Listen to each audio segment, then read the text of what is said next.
Good evening. Welcome. Thank you all for being here. Those who came here the other night, we had beautiful weather and you showed up. Tonight we have not as nice weather, but I'm very happy to see all of you here tonight.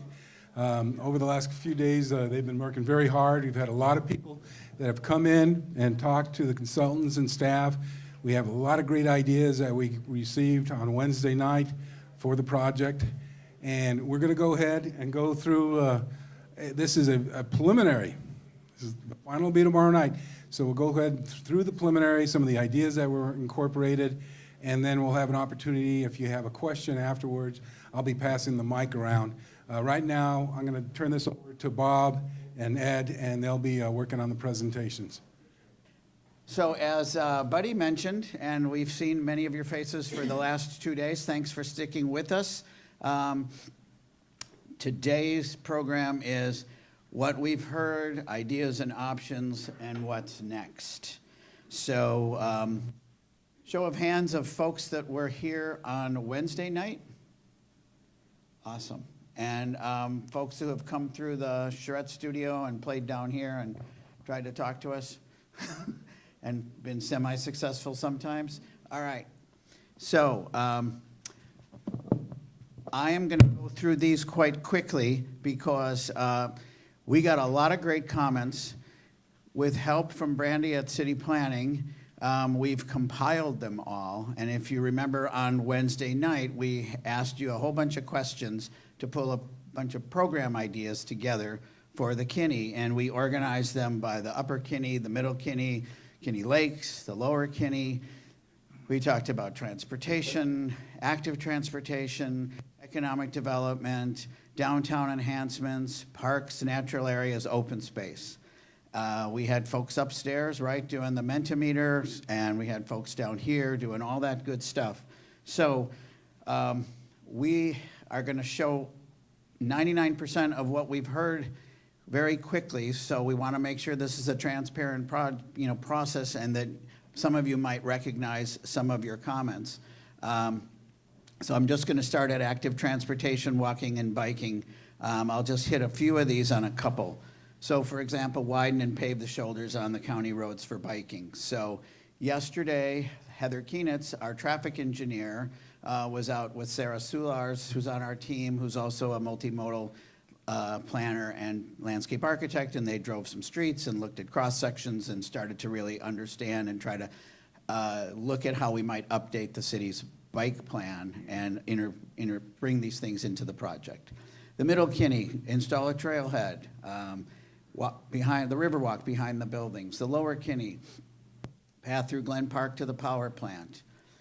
The entire length of the Kinni, lots of good, cool stuff about regional trails, paved loop trails, musical crossings.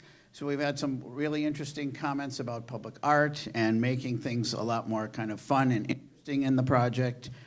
Steps, dog run, transportation vehicular. In the Upper Kinni, pretty simple, connect snowmobile trails, put the bridge back in, parking.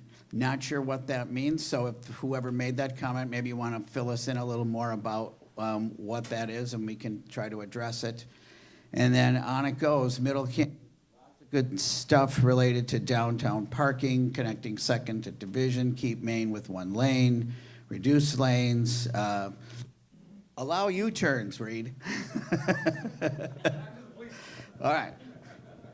Maybe not a great idea, but we understand. Entire length of the Kinni. Allow rickshaws and more taxis, improve ride share, electric vehicle charging stations. On development and land use, large setbacks in the Upper Kinni and the Middle Kinni, a Riverwalk alley again, lazy river, gardens, more art in downtown. There are Riverwalk ownership challenges, right? We've got concepts in here about the Riverwalk, but we know that downtown property is not owned by everybody who lives in town. Conversations between tenants and owners can be tricky, and it's even more tricky when building owners aren't around. So we're not going to let that stop us. We're going to keep dreaming, and you'll see some concepts on that. Again, outdoor rooftop dining, develop Old City Hall. We talked about that, over a decade ago when I was working in the downtown with Buddy. Housing along the White Pathway. Lower Kinni, the power facility, you'll see an idea for that. Meter garage needs grand redevelopment plans. The entire length, a community center, don't allow development right up to the river, downtown enhancements, senior housing. Upper Kinni on parks, recreation, natural resources, trails, lots of cool stuff. Nature center again, Oak Savannah, sculpture garden, adult swings, birding, lookouts, conservation, restored waterfalls. I didn't know they were up there. Outdoor cafe. Middle Kinni, swimming, zip line, public resting areas, festival grounds. Farmers market like in the old Terminal Heritage Park. Keep West Downtown natural native area, campground, you can read them. Lower Kinni, zip line, camping, bocce ball, kite flying. Enhancements to downtown environment, pedestrian plaza, massive shade trees, yay, flowing water sounds, sidewalks, free public Wi-Fi, on it goes. Shoreline restoration, add a waterfall, restore historical buildings. So that all led to, now what have we been working on for the last 24 hours? So we started, again, as I talked to the committee yesterday, kind of at the higher level.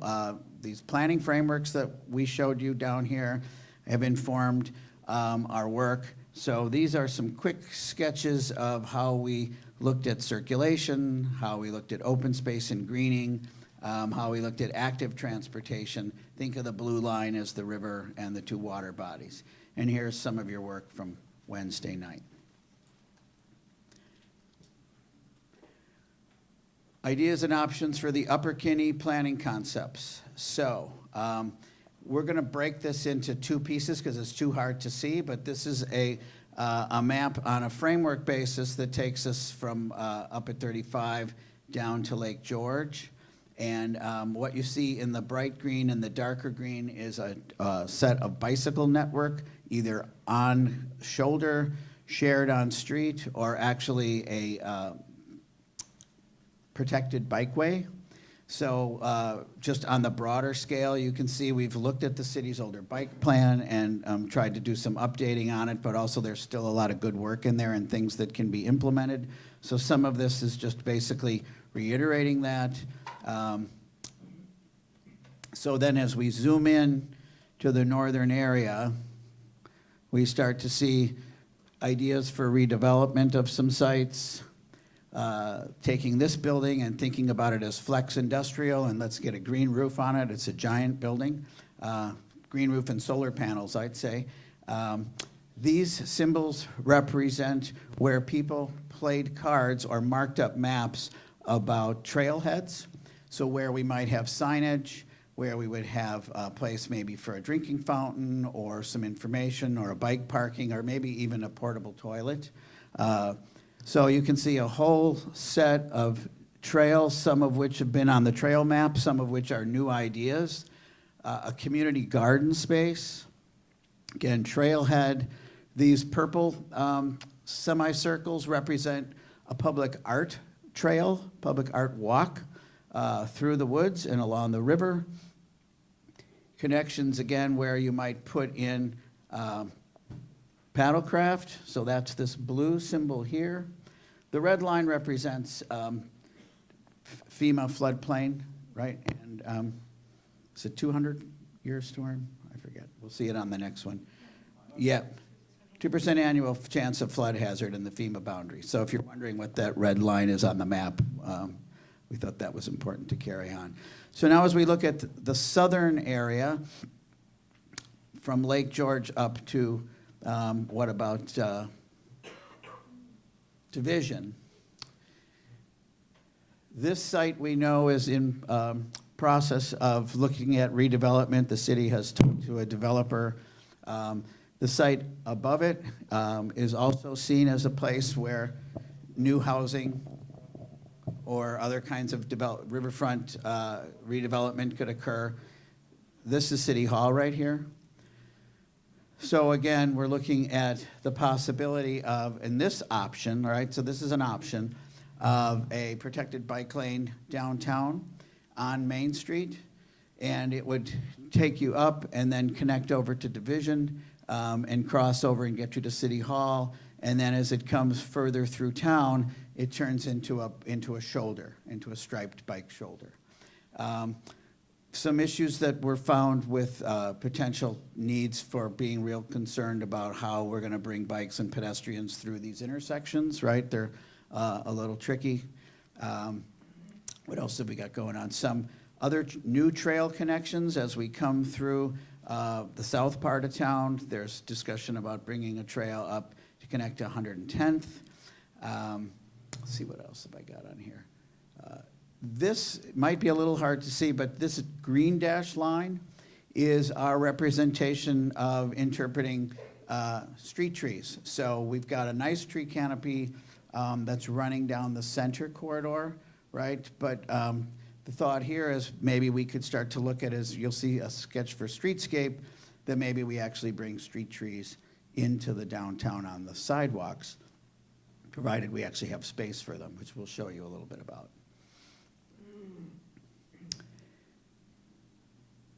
So the other planning concepts, this should say planning concepts 2, by the way. Into this idea, let's see. Oh, no, I'm sorry, we're in the lower Kinni, so that we're still on 1. So in this one, we've got options. So in option 1, again, you see some of the carryover from the first map up in here for redevelopment. But in this case, we're looking at some different ideas for what happens around Lake George, and some different ideas for what might happen in through here. So here's a blow-up diagram of that. This represents some markups and cards that were played during Wednesday night's event and some of the feedback we got in the listening sessions or programming sessions, thinking of this area along the White Pathway as a park development.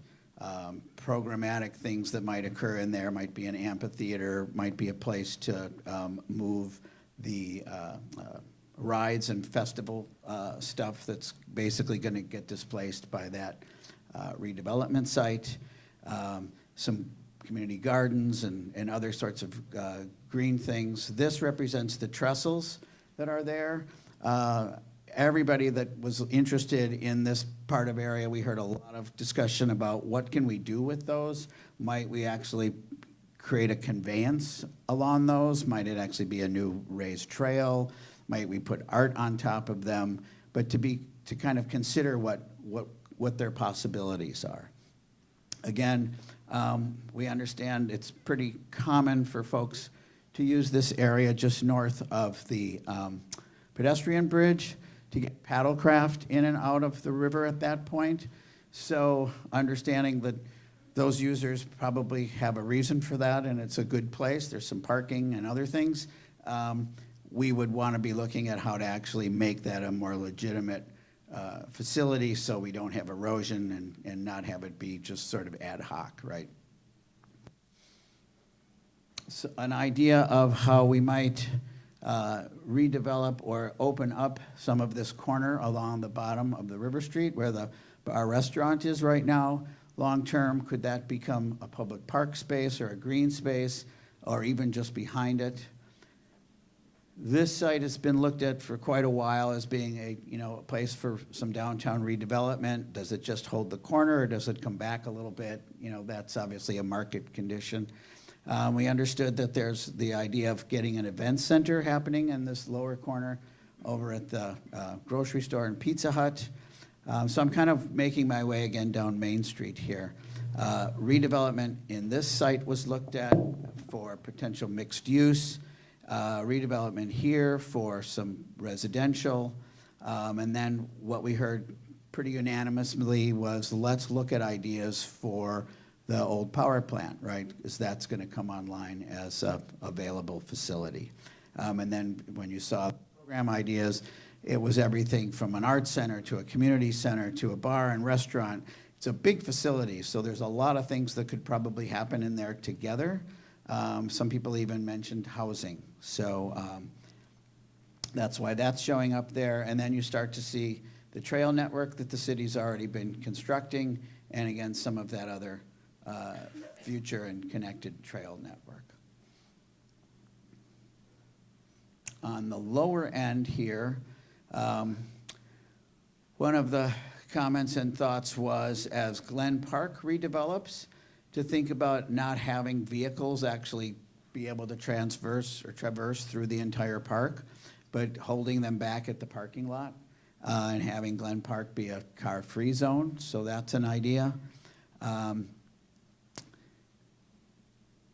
Prairie restoration was looked at here. We know there's some kayak put in that happens here casually, so maybe that's something we want to consider formalizing if people are up for that. At the end of this street here, which I forget the name of, there was River Hills, thanks, was the thought that this could actually be a paved access down to a trailhead in a small parking area where a person then could take a kayak down to the lower part of the Kinni. And there's some area in here, we heard some comments and desire for maybe a swimming beach. Well, there's already kind of a nice set of rapids and some gravel accumulation there, so that even though the water will be cold, it could be kind of a nice place on a hot day to look at doing some swimming. And again, this blue circle represents a place for doing, either a paddlecraft or kayak canoe kind of launch. This could be a real special place for ADA access as well, both vehicular, and then once you're down there, you're right at the river shoreline. It would be a wonderful opportunity to have better access for more of an inclusivity.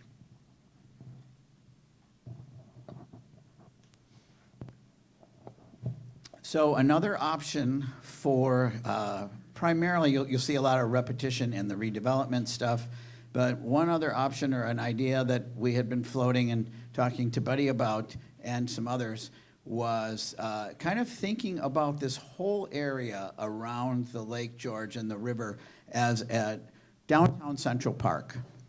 So kind of pull back up into the air a little bit and sort of see downtown and the river and the waterscape and the greenscape as a more sort of connected whole place.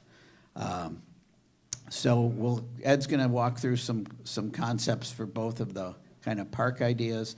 So that's an option that's a little different than the other plan. So the first plan we showed you reflects pretty near much as we could get on there what we heard you folks tell us about and what we've sort of seen in the comments. So this one takes a little more liberty with some of those comments and also starts to address or bring in some ideas that staff and others that weren't complete stakeholders from the public, and saying, well, here's some other things for people to consider and think about, right? So we're still carrying this idea about Glen Park. So the other stuff pretty much stays as is. So let me kind of run into that so you get a little closer view. So the idea, again, is we're trying to closely approximate, where city has property or where there may be some property in discussion for purchase. How do we make that all kind of come together as one place? And then this is basically what happens down at the bottom end. So I'm going to turn this over to Ed and have him walk through ideas for basically what we'll call green and blue space around the Lake George area. Thanks, Bob. Right. So there's obviously a lot of people who like to see a large surface of water. That's certainly an option. What I'm intrigued by is the temperature of the water in terms of swimming, although there's a history of swimming in the lake, but further down, more by the South Fork. The other thing that I'm somewhat perplexed by is when you go down to Lake George, you'll see a lot of geese and birds across from the launch. A lot of them are perched on driftwood, things like that. And I've heard everything from 2 to 18 inches to 3 feet deep. But what I haven't heard is how deep the muck is. So if I have a 30-inch child who goes into 2 feet of water, does he actually go down to 5 feet? I'm not sure what kind of a swimming experience that would be. So in looking at the options on the dam and the lake, or impoundment, it's been called everything, by maintaining the impoundment, converting this area as a productive piece of park, so it's not just waterborne activity, which there's plenty of option, all the things we heard, kayaking, canoeing, fishing, bird watching. The thought was to perhaps make this a more productive piece of water by enhancing the depth, and as part of that activity, creating a series of islands that then are connected by bridges. So it'd be an island park, instead of filling it all in, doing some dredging and removing and doing it balanced. But the whole idea of getting out on the water to watch birds, to fish, to recreate, to run, to walk, without having to have a canoe or kayak. Something different perspective. The other thought, again, is if the dam were to be removed, reclaiming this as a piece, as kind of an ecology or a wetland park. So predominantly passive use. There could be some active areas, but a restoration project, more of an ecological solution. There might be exhibit signage. There may be special installations that bringing in bees, butterflies, birds, all that stuff. We heard a lot about vegetation and plants that relate to riverine environments that have healing powers. So A to Z, all of that's on the table. So again, flat water, an island park, and then a conservation ecology park. These red dashed lines show negotiating the bluff here. There's access that is now in place. The supermarket's right here. There's a trailhead opportunity here on the south side where there's predominantly an empty parking lot. This wider red is the Riverwalk idea. And then coming in from the streets, again, capitalizing on the trail that's there now. That applies to both sides, negotiating the bluff, traversing the bluff, developing more of a landing here that then gets you to engage of island hopping. Kind of a fun idea. Challenging. Okay, yeah. So this is a little bit of a blow up. So here's our pedestrian bridge, Main Street shopping, supermarket, the intersection of Main, the edge of UW River Falls. So the idea is to increase the connectivity, first of all, taking advantage of these old historic railroad bridge piers, taking advantage of the pedestrian bridge, taking advantage of the road bridge, and then trying to rethink this intersection so that I can come from this trailhead either to the shops, to the main street. I can cross the river on some kind of a pedestrian conveyance, using the piers, using this and developing an access to the powerhouse. And then here, building on the mall system of the university and creating an entry into the park from the southwest side. The sidewalks are all connective pieces. These larger reddish pink pieces are some of the redevelopment sites that Bob highlighted. So here you see the adjacency and the opportunity to take advantage of this park area. Backing up a little, this obviously would be built upon a thought of removing the dam as it is today. Trying to bring in some rapids again, bringing the river through the park, creating some internal crossings. These would be all kinds of native vegetation palettes. You could even include some gardens, things like that. Again, predominantly passive, bicycling, walking, collecting specimens. Educational was high on it, creating some special overlooks, creating some little rapids depending on the final grades of the hydraulics. You know, this is not a technical drawing. Please bear that in mind. It's a concept drawing. It's not a design. It's a program diagram. So the idea of creating something that allows some water to flow through it, but it's moving, it's not impounded.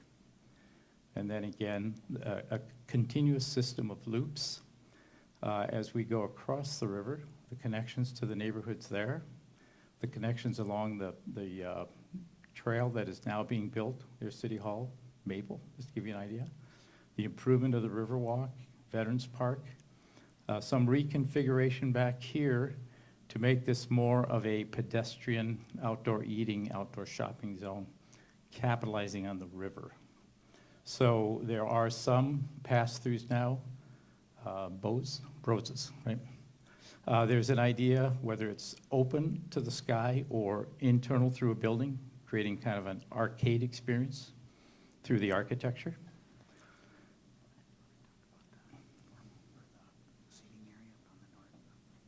Yeah, I'm going there, yeah. I just want to finish up on this slide. Another idea, I understand there's a building here at the corner of the parking lot by the grocery store. The idea of energizing and not making this feel like one giant parking lot and using development, complementing the existing development to get you to the river and to the park. And using the park and the river to entice investment and development. Rethinking all these little wonderful courtyard opportunities, perhaps even bringing in a small building. Just to give you an idea, this is about a 4,000 or 2,000 square foot building. Imagine a tavern on the river or a restaurant. This then not only connects us across the river to the neighborhoods, the old school site up here, but also the idea of the art fair, the midway use that you have today, the festivals, but also taking advantage of the grade over here and putting in some kind of a performing arts stage. Schools can use it. It can be used for education, an outdoor classroom. It can be used for theater on the river in the summer, any of those types of events. This gets a little more aggressive in terms of form, but even though the form is more formal, it capitalizes and tries to establish the same relationships. So the connection to the university and this side of the downtown, the idea of these 3 or 4 development sites, continuation of the trail, continuation of the sidewalks, enticement of investment, the whole redevelopment of the Riverwalk is very similar. Here, the old railroad way becomes a driver in terms of telling the story and connecting the 2 sides of the river. Here you're also introducing water in a more formalized manner. It flows through here. These little orange cinnamon-colored structures, think of them as park-type buildings, follies. One could be a bee house. One could be a greenhouse. There could be a seed collecting program. There could be an educational building for advanced public school. There could be partnerships. Here, there could be a place for a seasonal tent, revenue generation. Who would want to get married down at the river? Your River Fest, your Art Fest. Imagine the Art Fest here, crossing this bridge and all of a sudden continuing in this area. It would be one of the hottest regional, and it doesn't have to be just the art. Think of other things that could happen there. And these little zones of vegetation, don't think of them as rose gardens. Think of them as meadows. Think of them of different types of natural plantings. So a combination of cultivated plants, traditional park plants, but also ideas for other kind of vegetation. And this canal then becomes somewhat of a, more of an aesthetic, iconic gesture. This middle here, is it a splash pad? I don't know. It could be a playground that is all water types of things. An Archimedes screw, a little runnel system that kids can open and close channels, and a well system. So it's all based on interaction with the river. Again, plenty of places to fish, and we could even have a little beach here. Probably a paddle beach. So think of the idea of having a livery right here. What do I mean by a livery? Canoes, kayaks. I could pay $25 a season, keep my kayak there. Instead of driving, I can walk, I can bike. I don't have to have a trailhead, so I could have 25, 30 kayaks, canoes there. I pay my seasonal fee. I have a lock, I unlock it. I'm on the river. I'm down to the rapids. Again, creating little rapids here, an experience, learning about the river, and building in all this connectivity that I described before. And then the relationship to this amphitheater, this trailhead, and maybe the art fair migrates down here, and this becomes the art fair, the taste of River Falls, whatever. Winter, holiday, seasonal fairs, harvest events, all those wonderful things. Part of the scavenger hunt. Yes, sir. Can I ask a question? Well, we've got a lot to present, but go ahead, buddy. It's your. Does this have the junction dam still in place? No. This would. Well, where does all the water come from? Uh, Where does all the water come from? The junction dam's about 30 feet. the water The comes. aerial photographs from 1989 show this as a narrow stream in bedrock. Where does all this water come from? This would all be. It's- This would it's all be showing- remodulated. We're showing the borderline now as if it is now. Okay. Whereas This the is not. photographs show If a I could have a narrow minute. stream down the bottom. It's 30 feet deep under the Winter Street Bridge. Right here. Correct. I can't Okay. understand how this concept would work. Okay, whether the shoreline is here, or here, I don't know. We haven't engineered it. We have Well, not engineered it. Until we get The a the big contour, concept, the big concept here, and I'd like to move on with the presentation, I appreciate your question. The big concept here is to fill in this area, reduce and create a river channel, whether it's 15 feet, 30 feet, 50 feet, we'll figure that out. But the idea is to have the river run through it, remove the dam, and create this park. That's the big idea. I don't want to quibble over 5 feet of shoreline, if I could ask that patience. But a genuine question, I have no disrespect intended here. The answer is I don't know. Do you want to go through this, Bob? Yeah, I just want to make sure I captured this Yeah. comment. 'Cause it's- Does everybody understand what these drawings represent? They are not engineered drawings. I can't tell you how many fish pass every day.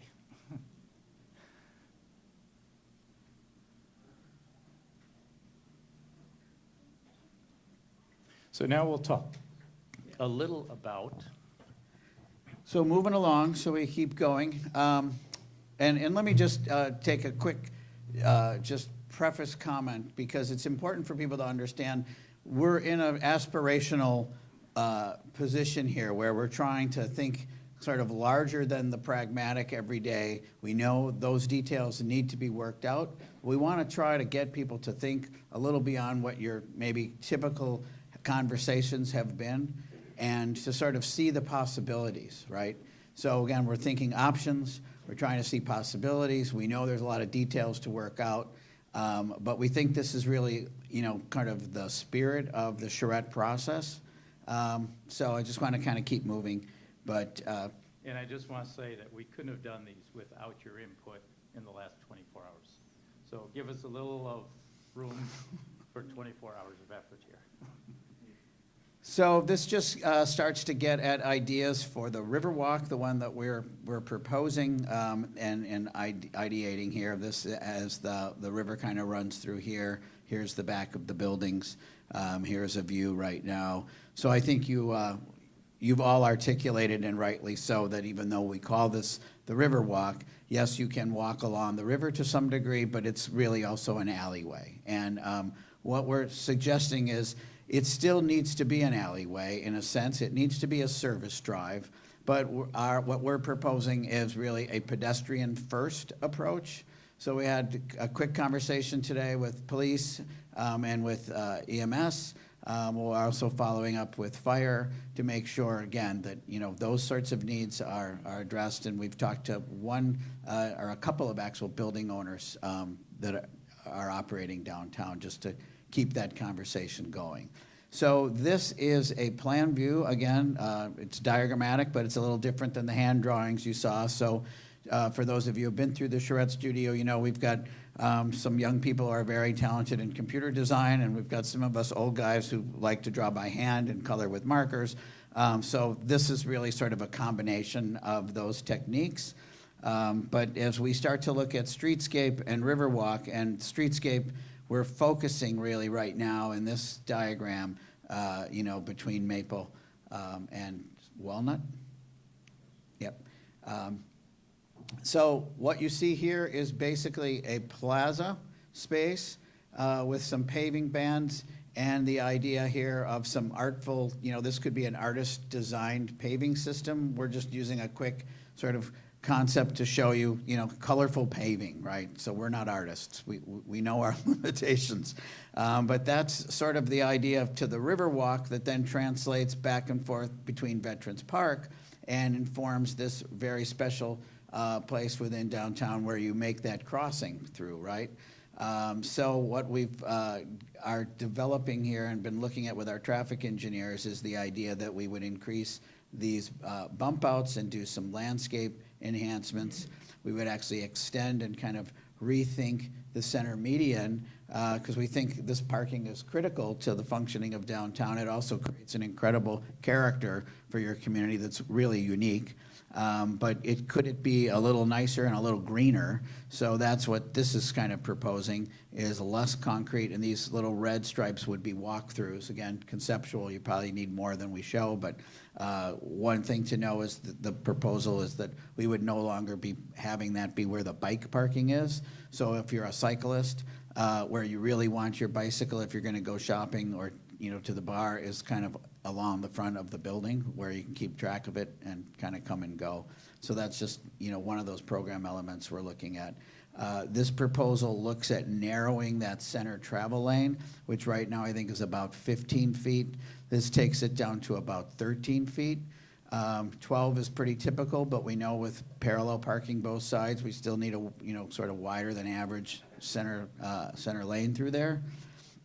It distributes that space into widening the sidewalks a little bit and maybe adding a foot or two into that center median.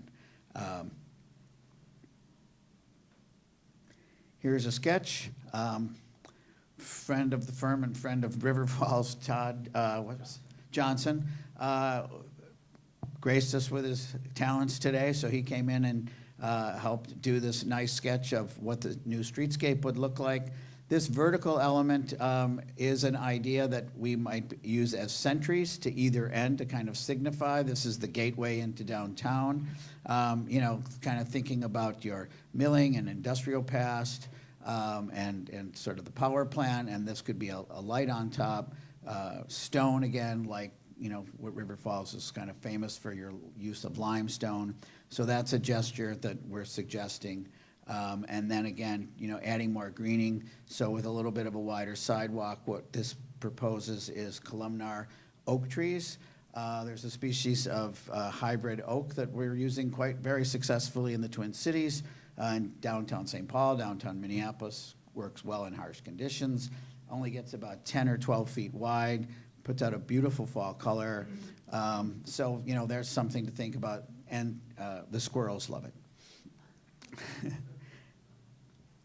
And then here's the computer-generated image of just the first gesture of starting to think about the Riverwalk. So again, here's the city bridge that comes across, proposing a railing system.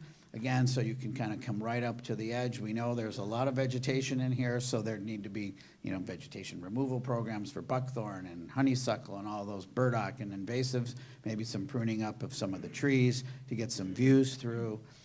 So all of that, this is, again, all in process, right? So there'll be more work done on these sorts of sketches.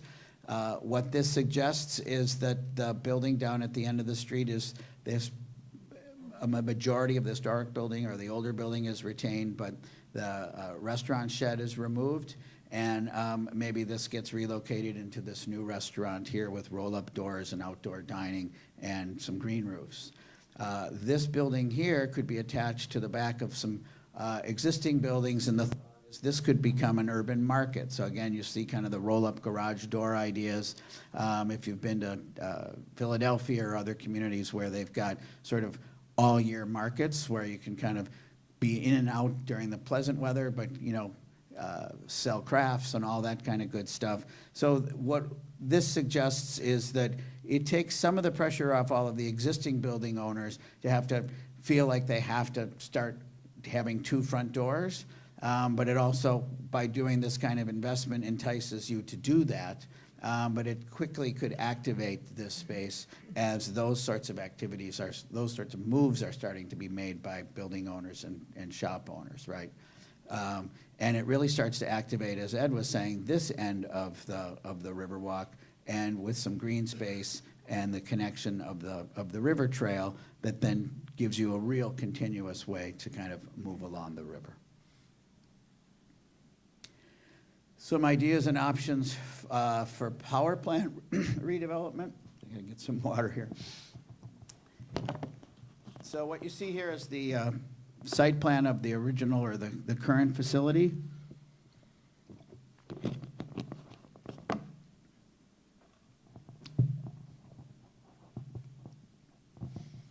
A view, pretty spectacular.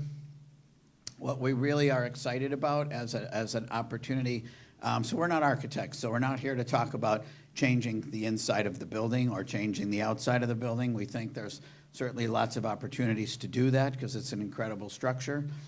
So what we're kind of more talking about today is what programmatically might happen given all of the kinds of uses that people have suggested, right?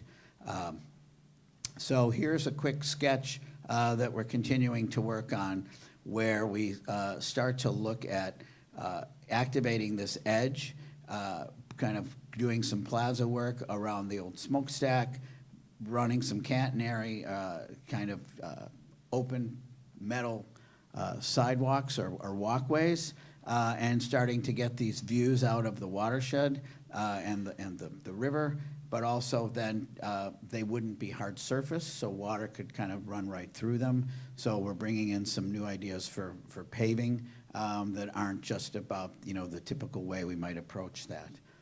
And this is a sketch then that we're in the process of kind of working on. You start to see a hint here of how we might think about a public art opportunity that could happen on here. Even though we know it's a working feature, if the dam stays or even if the dam goes, I don't know as necessarily all of this would go away. So just some options for how that kind of might come into play. If I come back to here, what we're thinking about in terms of the site plan is that this area along the west side could be where parking occurs and service for whatever goes in here, and the area along the east side where the smokestack is would be outdoor program, where you might have plaza, outdoor eating, dining, gardens, all of that kind of activity, right? So what's next? Tomorrow at 5 o'clock, well actually for us at about 3:30, pens are down and we'll be building our last presentation to you. So we've got some time this afternoon to hear from you. Again, appreciate your patience as we walk through this. Want to take your comments now, and we'll be working this evening to sort of process what we hear from you tonight and doing some refinements tomorrow, and then come back tomorrow afternoon and kind of show you again how things are progressing. What's next in terms of the whole process and the project? Again, no decision has been made, right? City Council meeting on the 27th of February to really take on the idea of what is the outcome or the long-term relicensing and issues with the hydros. Here's where we are in the sort of planning process towards the end of 2017. So here we're starting to develop these alternative scenarios, right? We've had conversations with some of you about, well, what are the design criteria? Well, the other day when we were presenting, we were talking about our planning principles. So our planning principles are what's guiding the work we're doing right now as we start to understand what this outcome is. then we can start to refine and outline some design criteria and some other things that can go into the final report to start to guide long-term planning and design decisions for whatever that outcome is.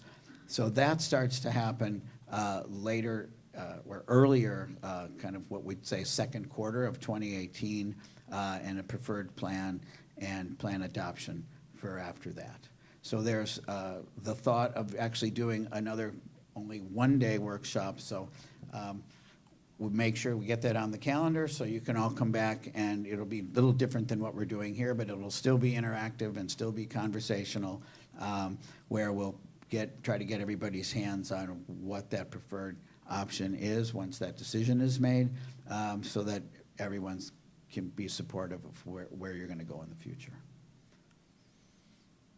So, questions, comments?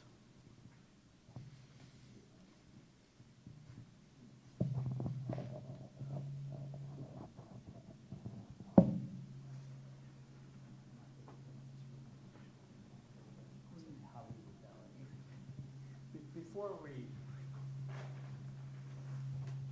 I want to make sure we answer your question, at least at a conceptual level.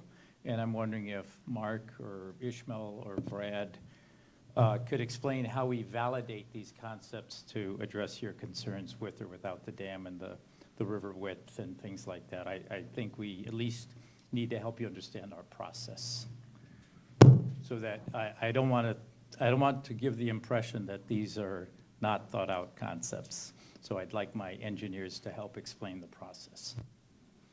Thanks.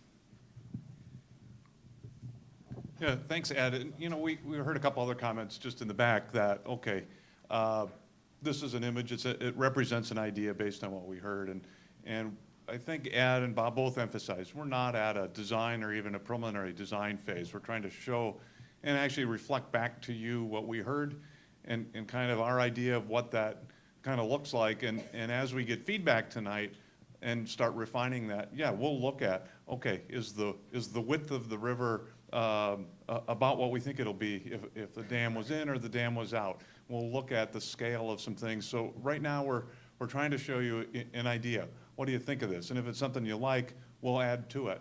But for us to take all of those ideas and get them down to a scale, and then some of those don't move forward, wouldn't be a real good use of our time or your time. So it's a great question. And as we hear, yeah, we want to see more of that or hear more of that, we'll start to add some of those details going forward. So, but do appreciate bringing that up. And if there's other comments like that, we'll take note of it. And that's what we'll be doing over the next 24 hours. So. 22 now. 22.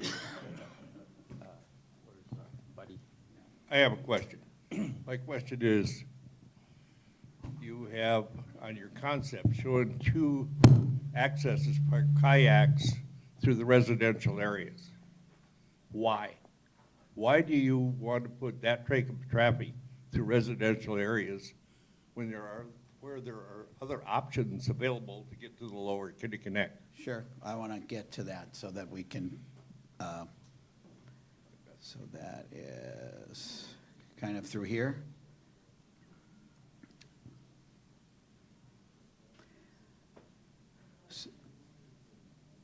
So I guess my response to that is that was some of the input that we heard from folks in the community. So obviously we didn't, if you were here and said no kayaks there, we didn't hear that. So I was here yesterday. But, okay. Yeah.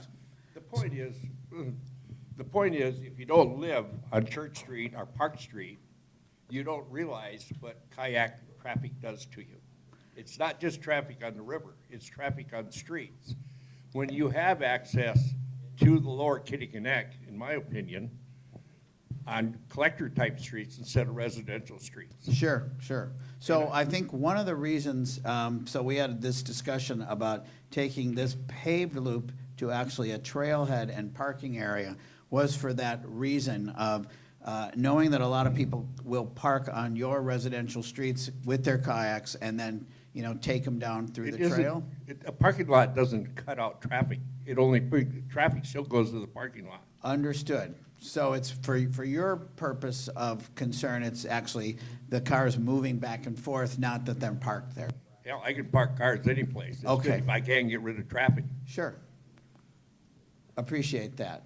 And it's your sense within living in this neighborhood that this facility wouldn't necessarily meet your needs, correct? Or do you think, or your neighbors' needs?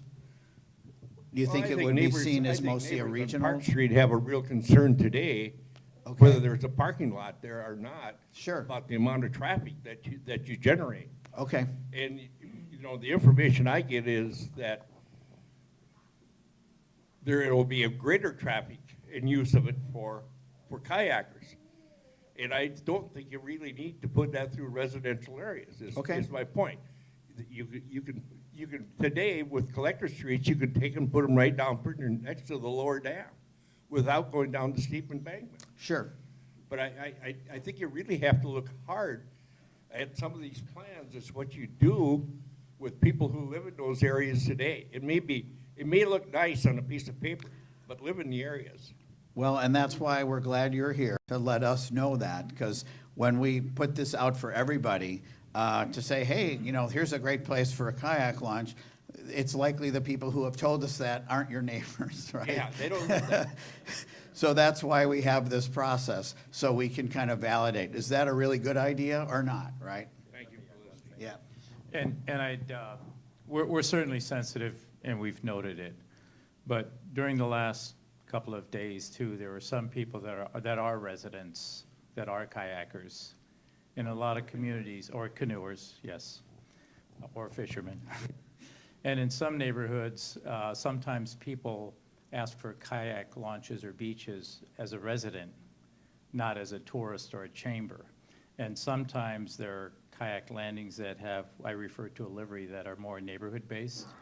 And the vessels are actually, the kayaks are on racks or posts with a cable connection, so that the neighbor or friend of the neighbor, they walk there, they unsecure it, use it, and then secure it again. Now, obviously, they have to bring it back because they're going downstream or upstream, or maybe they're doing a round trip.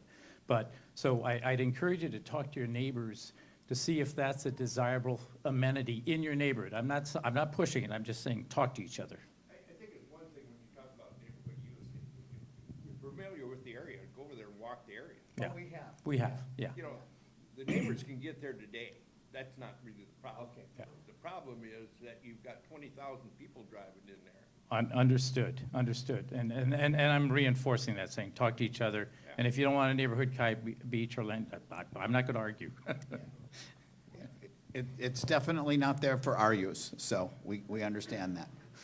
We saw two concepts, and both of them, if I'm right, mean removing the dams, correct? Concept 1 and 2. Not necessarily. Okay, did you show a concept of? What you didn't see was a concept that had a lot of big open water. Okay, that you said was without the dams. So this could be with the dam or without the dam, but Ed, you conceived this as being without, correct? Yes. Right, so what do we And have? this one could still have the dam, it just reuses a good part of Lake George and runs water through it? Or the island concept could retain the dam. Okay, so do we have anything that maintains the Lake George? We The don't, existing condition, if you look at the aerial photo, it more or less would be that with the external, the perimeter uses. so that was one of the reasons why, so we're baseline. glad you're bringing this up to us, because that was Yeah. one of the reasons why we were thinking, well, we already have Lake George, so to have a concept that has Lake George is what you already have. So if you want us to do more work along through here and some of the other edge stuff and continue to show Lake George as it is, you know, we can certainly have a third concept that does that. Okay, so like a That's not a less problem. costly one. And then are we gonna be doing Lake Louise at all? Yes, Or is that just, I'm jumping the gun? we will, and we Okay. show two diagrams, with and without. Yeah, With- so we're Okay. working on that, but Okay. you're right. So, for example, We didn't, yeah, see all this perimeter development, the amphitheater, these trails, that could all happen. The trail that just went in, the continuation, the river walk, that could all happen with the lake as a large flat body of, flat water. Okay, So you obviously wouldn't have the earthwork. You'd have to improve this if you'd want to have a landing for the old piers, that you can't just Correct. So, if this were a sheet of water, would that be in or out? That's something you'd have to try and feed us. This could be improved and tied into this trail system, but that would impact the amount of open water. Okay, I don't want to take up a lot of time. I just No, know but I'm just saying that- there were people asking for camping around Lake Louise, and I know when we did a map thing, there was like 3 times more people put a dot down below the lower dam than even in our parks. There's a map upstairs that I can show you where all that would happen. We did not present it tonight. Okay, okay, And we will present that map tomorrow. okay. But thanks for reminding everybody. Yeah, no, I appreciate that because we haven't forgot it. So right now it looks like, hey, they didn't even bother to look at Lake Louise. We're looking at it, but it wasn't ready for prime time. Hi, thank you for the presentation. It's really helpful. My question has to do with stormwater management, and I'm wondering if that is more or less a guiding principle on these concepts, dealing with the stormwater issues, or did you actually have recommendations to improve stormwater management? Mark? I will say from the design perspective on the diagrams that we're showing you, yes, stormwater management is integrated into all of this. It is one of, it's expressed in one of the planning principles. Yeah, so it's a great question, and we've heard that in the spring, in the summer, through tech talks, and well before. I'm looking at a number of people here who have worked within the city in talking about stormwater for a number of years. We're starting to develop a couple concepts, and as Ed started to conceptualize some of the ideas with Lake George and which features would be in or out in a dam in or dam out scenario, we're doing the same thing with what types of features would we need from a stormwater treatment. In general, we're looking to incorporate some of the elements that you may have been familiar with something called the Lake George Restoration Plan, which in large part talked about intercepting some of the direct input or stormwater outfalls that come in, and particularly along the east side of the river and into the downtown, and then finding a place to treat.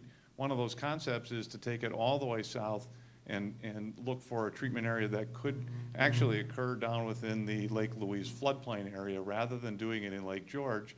So if there's a preserved water body there, it could be of the highest quality as opposed to using it to actually clean up stormwater that's coming into it. So those things are evolving as well. So they're just not as nice to look at because a lot of the features end up being underground when we're done. So we don't get to put drawings like this together. So great question.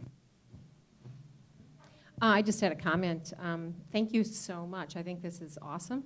And it really helps people start to see the possibilities of what could happen in this corridor. So I just wanted to say hats off to you, and yeah, thank you. That's great.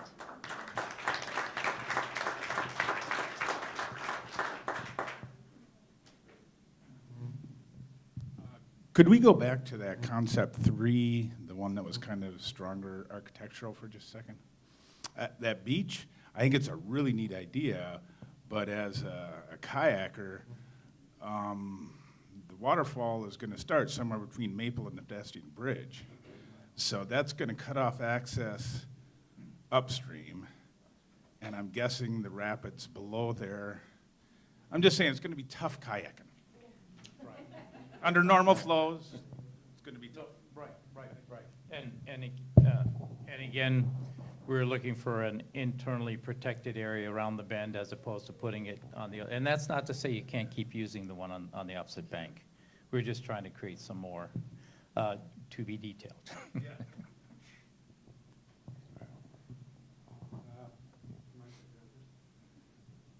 Hi, these are some great ideas. I'm really enjoying the concepts that you guys are presenting.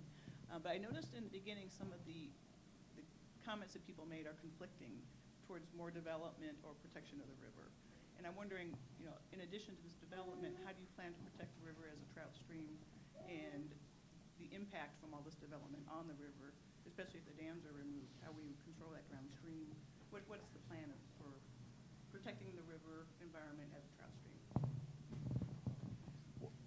I'll comment real quick and then hand it to Mark, because I think at least some of the comments we heard, some of them are a little bit in conflict, but When we saw where people were going on the economic development or just the new development ideas for like building projects, it really was focused on redevelopment pretty much near downtown or along Main Street. And, one of our concepts or our principles was, again, about being, respectful to that environment with development. We heard people talk about that, keeping buildings back, keeping development at a low intensity. So I don't think what we're showing in relation to, new development within either the upper or lower corridor is adding to development pressure intensity. But I think, where the development stuff comes from, so there's a lot of ways you think of development. And so we've gotten a lot of comments from people where some things conflict about recreational sorts of things, Yeah, right? I was going to say recreation has an impact as well. Yeah, so I wanted to make sure that was kind of where your thoughts were going. All right.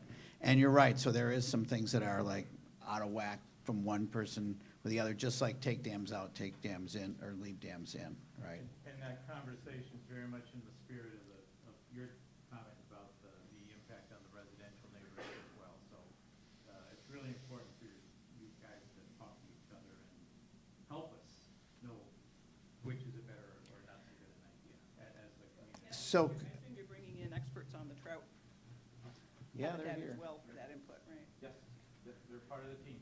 So maybe to your point of what you were describing to us, I want to go back to the upper Kinni portion through here. So there was this, so these were, again, people that marked up maps and played cards and such. This area through here with community gardens and a pretty extensive trail system kind of along the edge, public art, kayak put in, not a residential neighborhood today. What's your sense of the impact, and is this, do people here see this as, could it be done in a light footprint sort of manner, or is it, no matter what, is it too intrusive? We think, you can do these things with some suspended walkways where soils are soggy or all those things, but we know once you introduce people into the environment, you have an impact. So I'm curious if people might want to give us a comment or two on that. Thank you for all the work that you've done.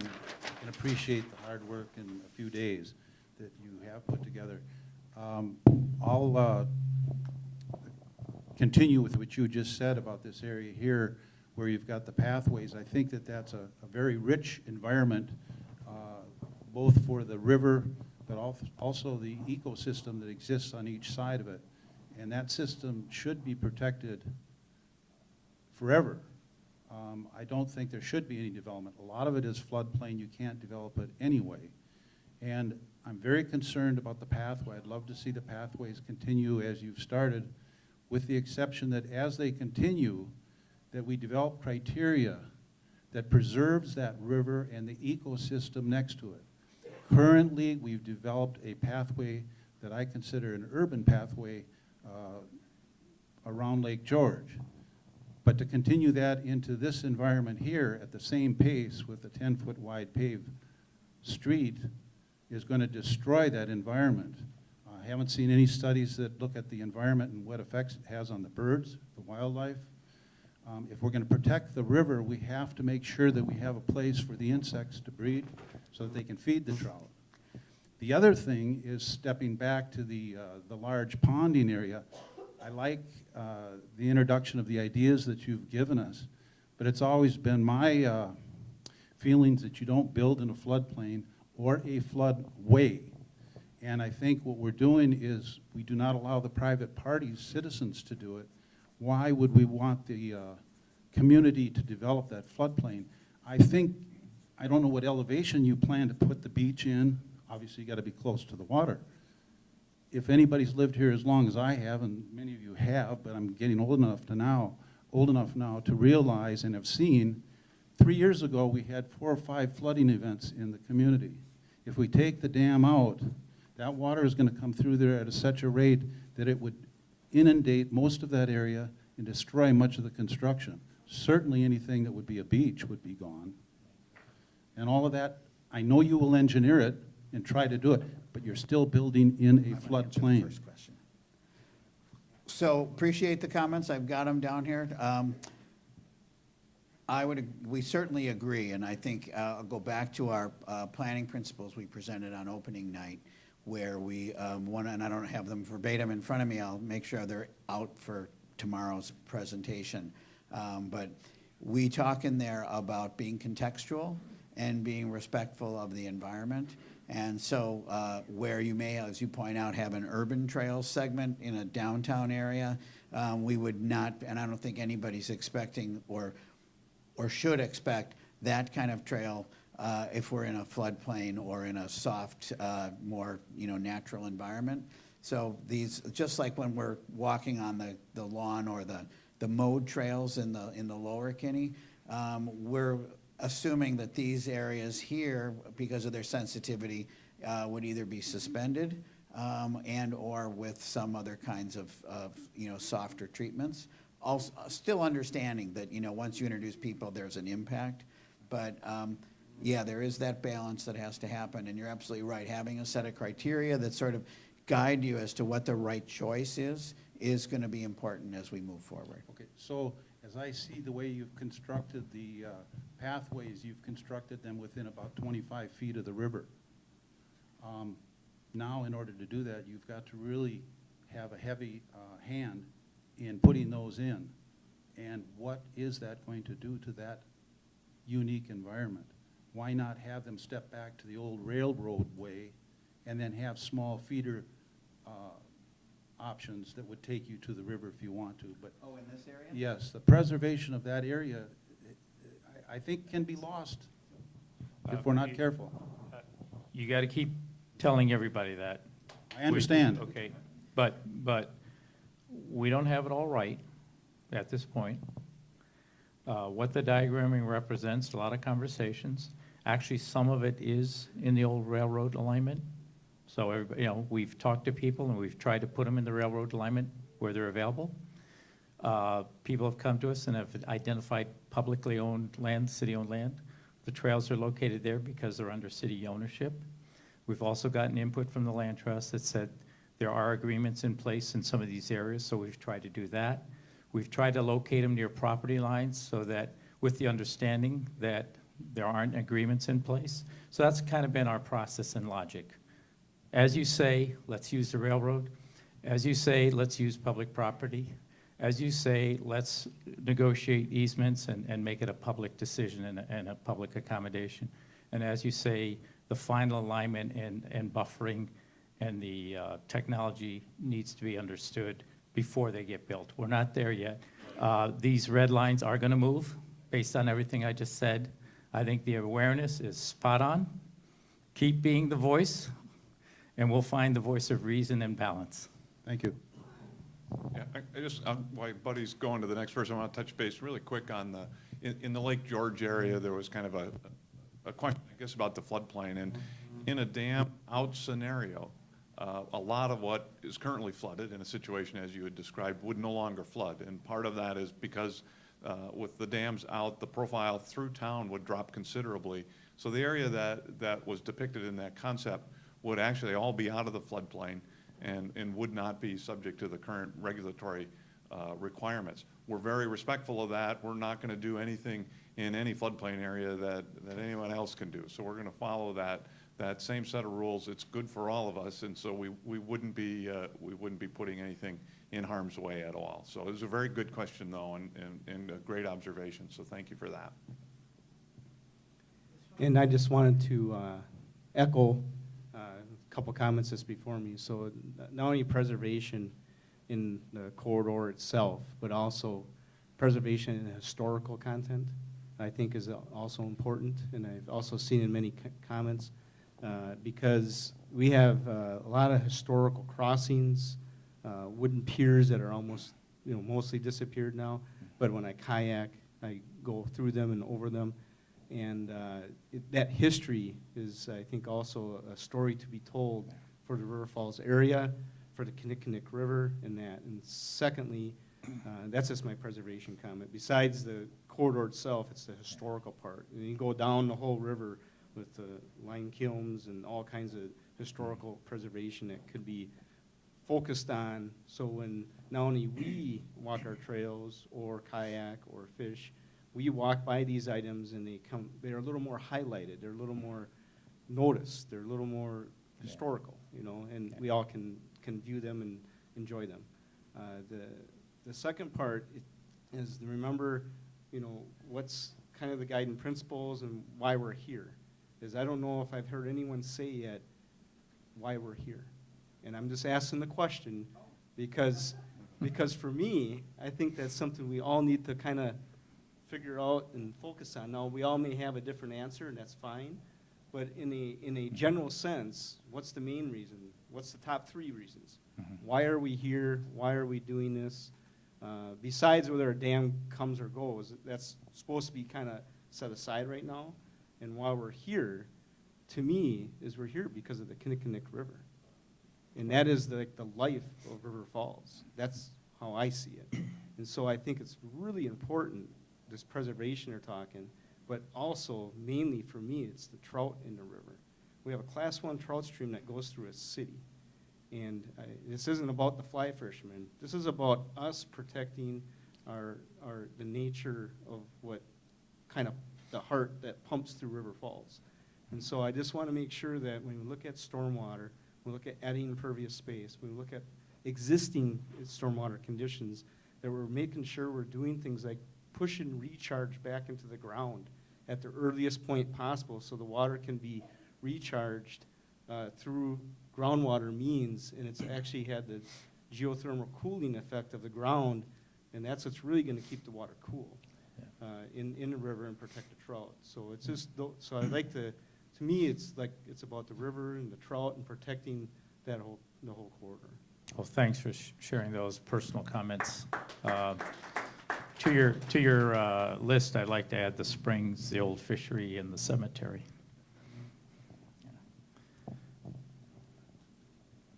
I'd like to add, with that spirit of stewardship, that one of the advantages of being able to get in behind that old industrial building, but doing it in a responsible way, is because of the amount of garbage and litter that builds up in those spaces that are hidden and not necessarily accessible.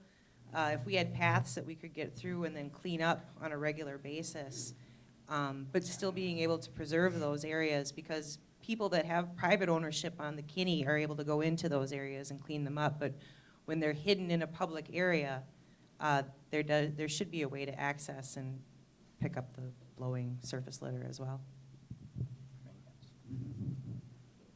Thank you.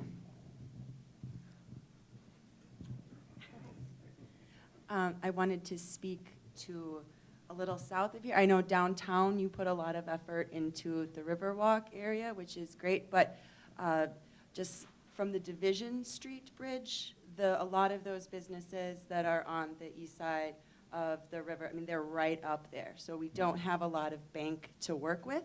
Right. Is that something that you've looked into designing or stabilizing? And also, just north of City Hall, you showed those 2 lots as redevelopment for family.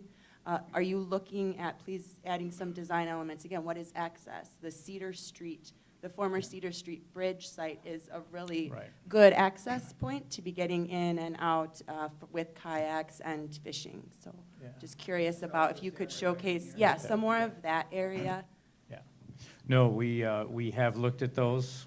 We need to share it in some form of documentation. We've actually taken our life in our hands and walked where there's no sidewalk, just north of Division on Main. We're trying to think of how we could put a sidewalk or push that guardrail out. It's very expensive. Yeah. So we've been out there looking in the gutter. So, but there are other ways of maybe enhancing pedestrian conveyance that involves a cross-section of the road, things like that, as redevelopment on the east side of Main happens. So maybe there's some opportunity to pick up another 8 feet for multi-purpose walking recreation. But then again, on the other side, as you mentioned, there are some opportunities to put in. question. You're on. Okay, thank you. Was there any thought about just dredging out Lake George, and putting the sediment on the east bank by, what is it, Econ Food? Put that sediment on there.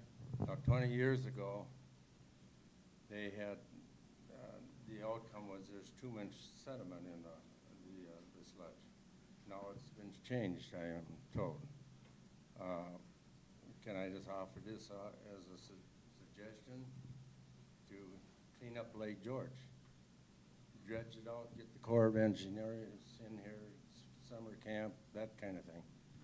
Dredge it out, put back to Econ Foods, instead of a 30-foot thing, have maybe a 50-foot, 60-foot, if the dam stays. Can you put that down as a suggestion? Yeah, so great question, and certainly one of the options that's been talked a lot about, and probably as recently as 2 hours ago before we came down, was again the continued idea that at least one of the scenarios to be considered would be a restored Lake George, where either hydraulically dredged or drained down and then sediment pulled back, much like you're describing. Where exactly that would be placed is part of what we'd want to hear from people. Money-wise, it'd be I think there's that as well. Yeah. But yeah, that's what we're looking at.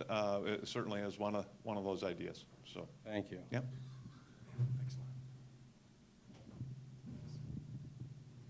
Yeah, thank you. Good work. I didn't see in your presentations of the first and second things you presented an option where you'd keep Lake George as a flat lake body and then talk about how you could actually put the pedestrian walkway across on the railroad piers. Many of the things that you incorporated in your plan to have the islands there could be incorporated into a flat Lake George area and still have a lake body. You see a lot of people that go up north to visit the lake. You don't see too many of them going up north to visit the creek. Thank you. No, that was asked before, and I'll give you the same answer. That is a base option, and we will show it. We'll show it. No, we're not selling anything. These are your ideas. We will show a base drawing. Let the record read.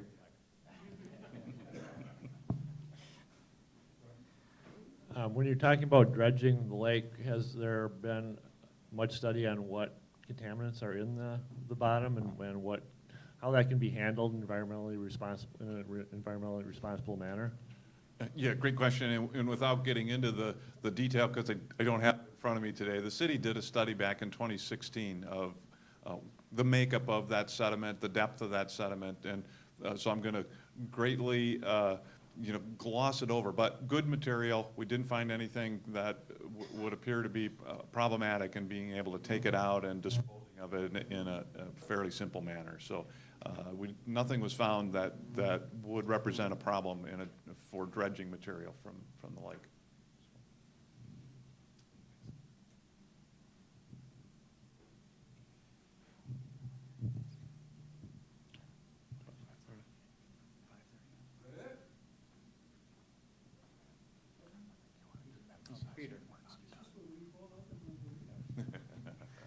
Peter's going to find us a check. No.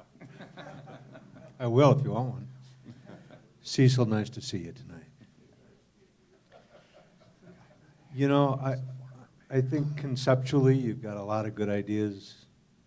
I really like the idea of forming a regional authority that would encompass all the towns to help pay for some of these concepts or to pay to keep the lakes. But the fact of the matter is, there's really only one thing that I'd like to make a comment on tonight.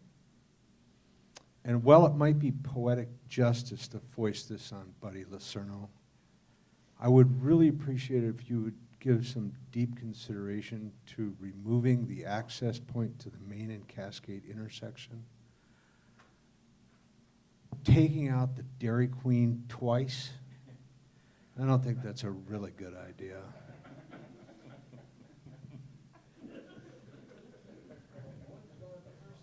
Anybody else?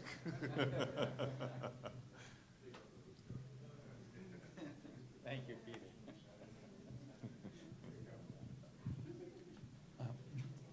Sean Downing, City Council, District 1. One quick comment I want to put out there is we need to keep in consideration noise, regardless what concept we go with, because noise and property ownership have a hand-in-hand relationship, and we need to make sure we respect the property owners too. So, thank you.